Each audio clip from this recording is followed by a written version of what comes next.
Okay, I want to show you guys an app that I use. It's one of my favorite apps. It's not the only app of this sort. I actually have several that do the same thing. This is just my favorite. I just like the way it functions. If you look down here on the bottom left, you'll see Backcountry Navigator. That's another one that I use. Over here on the bottom right, you see US Topo Maps Free. That's another one I recently downloaded that seems pretty cool. But what we're going to talk about today is View Ranger. I don't know if these are on Apple, but if they're not, there's probably something similar. Sorry about the background noise. The microphones on this camera phone, the V20 from LG, are so sensitive that even the fan and the air conditioner going sound like a drill running right next to it sometimes. I'll try to talk loudly to drown out the sound and so that you can hear me clearly. Like I said, this isn't the only app of this sort, and the important thing is finding a USGS Topo map. The reason you want a USGS Topo map is because that's the source, the map source that all these government agencies use. So if you're trying to find a free camping spot and you want to be sure that you're in the proper boundary, you want to use the same map source that the authorities or the people in charge of that area are going to be using to determine whether or not you're in the correct location. There are apps out there that'll help you find existing or already used, already designated or classified dispersed camping sites. Freecampsites.net now has a phone app, at least on Android. But this thing here helps me find places that you're not going to find anybody talking. Well, it can help you find places that people have talked about too, but it also helps you find your own places. So, and it'll let you download the maps in detail when you have internet, and then you can still use them and use your phone's GPS to show you where you're at on the map, even if you're in an area where you don't have cell signal, as long as you download the area beforehand. So today, let's go ahead and zoom in over here. I've shown you guys, some of you guys have seen me do a video on the same app in the past. The reason I'm redoing it is because I want everybody to know about this because it's the most useful tool there is. And I always see people on Facebook and places like that asking how you find free camping. This is how you do it. So let's say we're going to zoom in. Well, I was going to do Santa Maria and tell you guys why they say it's the happiest place to live in the country. The perfect weather, lots of jobs, not too populated. But let's not do that. Let's go out here where there's more colors. You see all the different colors? Those all designate different areas that are overseen by different places. The bluish is a wilderness area. Over here, the really dark green is National Park. The light green is U.S. Forest Service. The brown areas are BLM. Years ago, I made a trip up the 395, and the first year I went up to 395, I had heard about this place called Keogh Hot Springs, and I really wanted to check it out. There's free hot spring soaking below the resort, or you can pay to stay at the resort. Now me, I don't have a lot of money, so I don't pay to stay at resorts very often, and I just wanted to soak in the free water down below. I don't know if the screencast is showing the X in the center of the screen. It should, but right where the X is, that's where the resort is. And down below this river, this is a hot little river that comes out, and there's places you can park right down here, but you're not technically supposed to camp overnight because it's owned by the public or private property, which is the white color. This particular section is owned by the Los Angeles Department of Water and Power. But I looked at this app and I looked at Google Maps, and from what I could tell, or Google Earth, I would be able to camp up here on this road, which is BLM Land. Over here is National Forest, but This looked campable. It looked like good BLM land. But then when I get there, I realize that the road is in really bad condition, and it's really steep and not suitable for a motorhome. So I'm left with the decision, where am I going to go now, or am I just going to stay right here next to the hot spring, which you're not supposed to do? Well, I zoomed out a little bit, and everything to the left, you see a lot of brown and green, but it's all up steep hills that you can't get to. Until I looked a little further up, this area right here, there's a neighborhood here, and another neighborhood here. But this little area right here down this dirt road, this is a dirt road. This road is a paved road that leads to the neighborhood.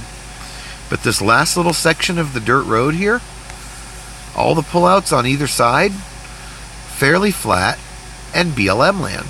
So I was able to stay there overnight and find and be sure. My GPS showed me right when I crossed over, from this land to that land, and I knew that I was in the right area, and I stayed there overnight, knowing that if anybody had an issue, I could say, look, the Usgs says that this is, BLM land. This app has other map sources within it. Whoops. That you can use, like satellite maps, and a lot of times the satellite maps will help you see an area even better, but you can always just go to Google Earth for the satellite maps. But say this area has pretty good signal, but let's say it didn't have any cell signal, and I've never been here before, or I'm going back and I just don't know it that well. I can go over here to this little book looking thing, click download custom offline area. I've already downloaded, you see the green section? I've already downloaded that. Whoops, I don't want to download it twice. Let's download the area next to it.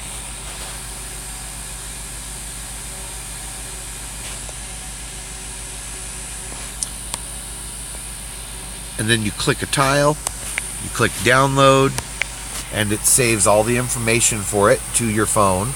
So when you get there, even if you've got no cell signal at all, you'll still be able to zoom in to the highest level of available detail on the map and use your GPS to determine exactly where you're at on that map. It's really been quite a useful tool. I know some of you may have seen this video before. Like I said, it's not the first time I did it, but it's so useful that I want to make sure as many people as possible know about it. And I don't work for View Ranger or anything. That's why I showed you there are other apps out there that do the same thing. The important thing is you want a USGS Topo map, and you want one that is colorized to help you determine the different jurisdictions that you're in. U.S. Forest Service and Bureau of Land Management, except for a few exempted areas, high use areas or environmental concern areas, most of the U.S. Forest Service and Bureau of Land Management lands are perfectly legal to camp on dispersed camping. You just don't want to, make your own road. You don't want to go driving through a meadow and, stay on existing trails and look for pullouts that people have made in the past. But for the most part, how many times have I said that? For the most part, that's like my new, I don't know where that's come from. That's like my new stutter. Basically, with an app or a good USGS Topo map that'll allow you to use offline GPS, you've just opened up a lot more world to yourself that you can camp on. Look at all that color out there. Most of that color is public land. Even if we go over here to the East Coast where there's a lot less public land, well, if we do that, we might have to make you guys wait a half hour while the map loads with this really slow, crappy internet in the place where I'm camping. I've got plenty of bars, but for some reason the internet is just really slow. But even out here, if you zoom in, you can start to see some colors.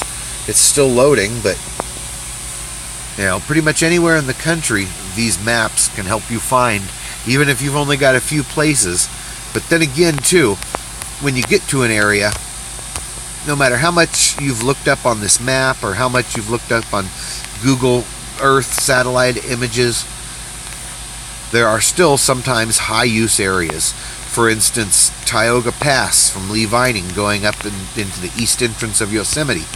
Most of the side of the road, even though it's green and U.S. Forest Service and you could camp on it, most of it is designated high use, so you're not allowed to dispersed camp along the length of this road. But all this green area out here, you can. Well, actually, right along the edges of Mono Lake, you're not allowed to camp below the old high water mark. So that's why it's important to look into things like this and see who manages this area I'm going to. In this case, it would be Inyo National Forest. And call those areas and tell them, the areas you're looking at, and make sure that it's not a no camping designated zone. But for the most part, I should just title this video "For the Most Part." Then again, most of this land is open to dispersed camping. Maybe 2% total is set aside where you're not allowed to. It never hurts to call and check with places, but if you're pulling through late at night and there's nobody to ask, sometimes, this is the best info you can go off of, and so you just do what you can do. But the best thing to do is call ahead when you know that you're going to be in an area. I guess that's it for this video. I've got a lot more coming as I get up to my destination to view the eclipse. I've got something really interesting going on when I get there to the eclipse. So hopefully I'll have some new videos put up soon. I know I've been slacking on everything lately. It's just been hot. I've been stuck dealing with medical stuff, waiting on important things in the mail, and almost everything has come to fruition now, so I've still got time to get there. I'm going to be a little more rushed than I planned, but I've still got time to get there and do a little exploring on the way and a lot of exploring on the way back.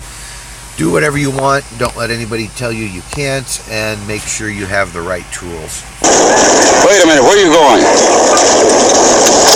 I do not talk without smoking. I do not like it.